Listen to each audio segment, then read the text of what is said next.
moves to bring in two players that we were told we're going to have a competition there. But depending on what happens with Nate Davis, if they still want a competition or they want an upgraded center, if Ryan Bates has to kick over and play guard, you wonder if they would maybe kick the tires on Connor Williams. Now, I believe it was Friday that he was in Seattle and he did pass a physical, but I don't think he's signed yet. He's still listed as a free agent. I mean, there are teams that are interested. Remember, he tore his ACL late. And it might have been the second time. I'd have to double check that. I think it might have been a second ACL injury for him. Yeah. But he had a really strong year last year, and people wondered if the Bears would, as a cheaper option than like a Lloyd Cushenberry, would kick the tires on Connor Williams. They've got like $12 million. If they don't add a pass rusher anywhere, do you still look to improve or add another depth piece for that offensive line? Because it is paramount to any success you're going to have. And so, I don't know, something to consider and think about. The Nate Davis thing is just a little bit frustrating. And like Jurko kind of nailed it. Like all of a sudden they have one padded practice and the next day, something strained. And I don't know. I mean, I think the Bears are standing pat. The $12 million going into the season will give them a little bit of room for maneuvering. Okay. I think they're standing pat. They knew what they've had for an extended period of time. This is nothing new. They've moved the pieces around the chessboard with their offensive line.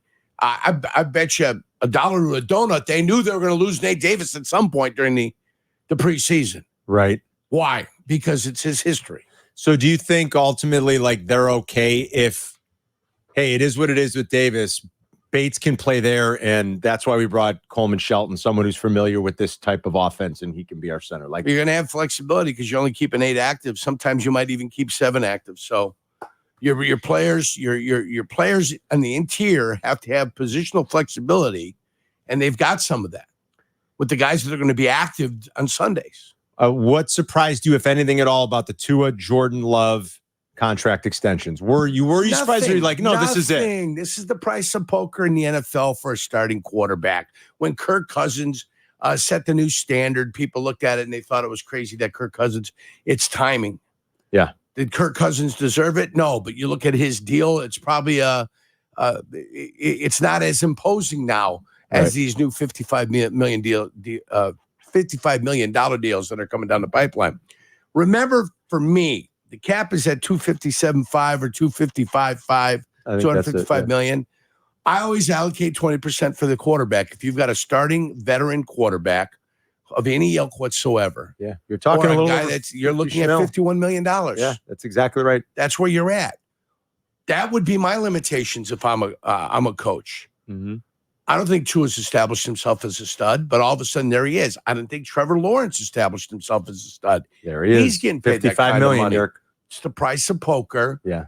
For a starting quarterback, but then your best quarterback. So the next time Mahomes does his deal in 3 years. Yeah, and there's a grotesque inability of front office personnel, right? Front office people that say, no, we won't pay that money.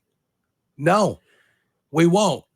We've got a good quarterback, but we don't have a superstar quarterback. We won't allow him to reset the market. Sylvia and I were talking about that. Why is it that just because you're up, you automatically go to the top? Tua I'm with you. Like, Tua's good. Is Tua the third best quarterback in the league? Of course he's not. I mean, you got to have front office personnel that are good at it. Doesn't at seem to be even possible. It's just like, no, you just got to pay it. No, Dak's going to get $60 million. That's just what you got to. That's just what you got to do.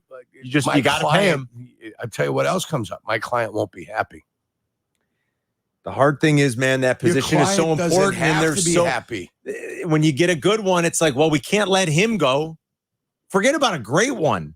If he's good, you're sort of like, well, we can't really let him get away. It's gone so nutty in the NFL that the Giants gave Daniel Jones some money after that year 2 years ago.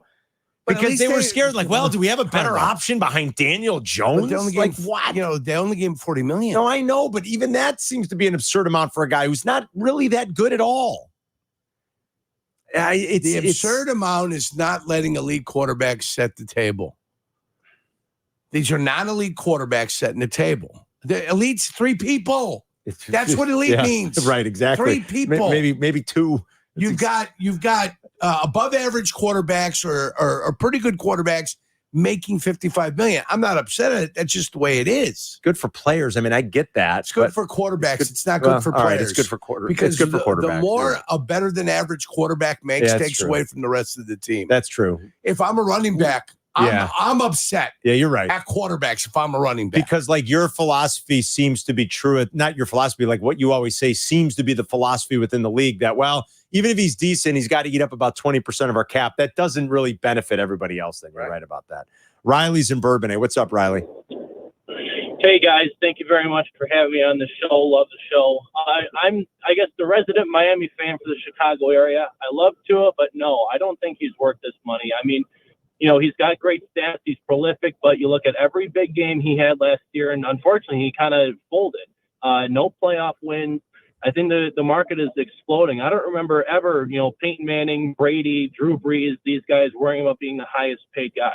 And, you know, I think Greeny had a great point on his show where he said a lot of these guys are going to keep making great money for the rest of their lives. You know, okay, they're not going to make $55 million a year, but what's wrong with $40 million a year, and let your team spend some money on good talent and worry about a championship rather than your own paycheck. So that's just my sense.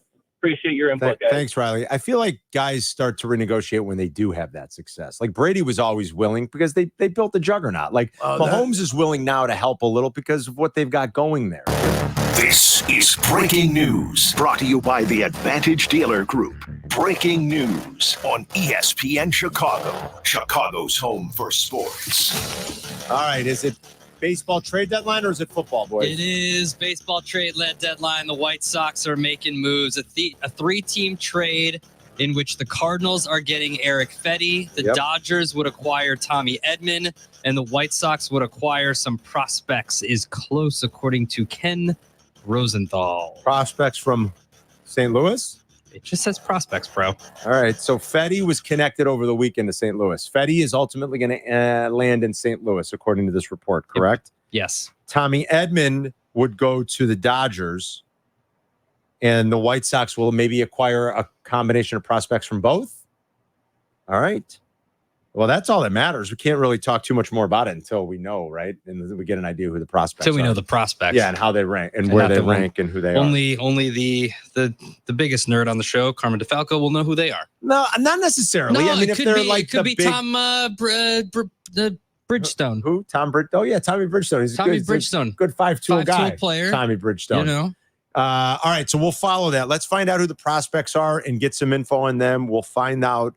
Fetty was connected again over the weekend to St. Louis, so the first domino, and there could potentially be more, but I wouldn't mind if they held on to Crochet. I've talked about that, but there should still be other players, whomever you can send, and just get a few more prospects just to add to your kitty to see if you can fire, get a couple of these guys to fire in the future is good. So we'll see what the return is like for Fetty.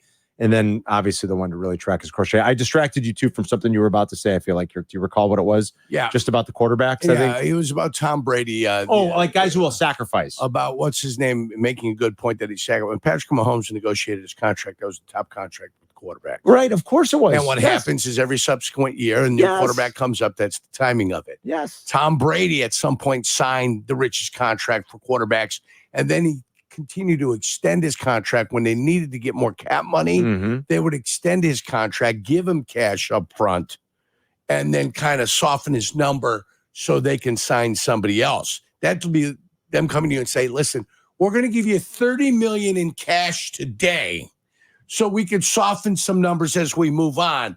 Will you accept the $30 million today? Yes. Okay. So all these great sacrifices that have been talked to you about and have been told you there between 10 to noon, not necessarily so much of a sacrifice. Same thing with Peyton Manning. When his contract due, you don't think Peyton Manning didn't get paid? When he was up, you don't think he wasn't paid? He was. He says, you know what? Yeah. Take $10 million of it back and spread it out amongst the boys. Do you think that happened? Who's selling that story? I don't think, More importantly, who's buying that story?